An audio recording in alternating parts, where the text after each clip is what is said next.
How to use Steam Big Picture mode. To use the Steam's Big Picture mode, first of all, you have to launch the desktop application on your device. Now all you have to do is look at the absolute top right corner of the window.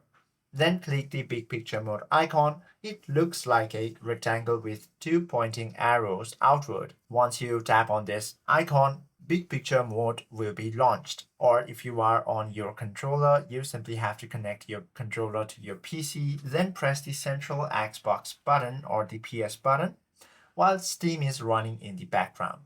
And you can also force Steam to launch straight into this mode every time you turn on your PC by simply going to the Steam settings, then heading to the interface and toggle on the option to start stream or start Steam in big picture mode. Hope this video helps you out a lot. If you have any questions or queries, do comment down below.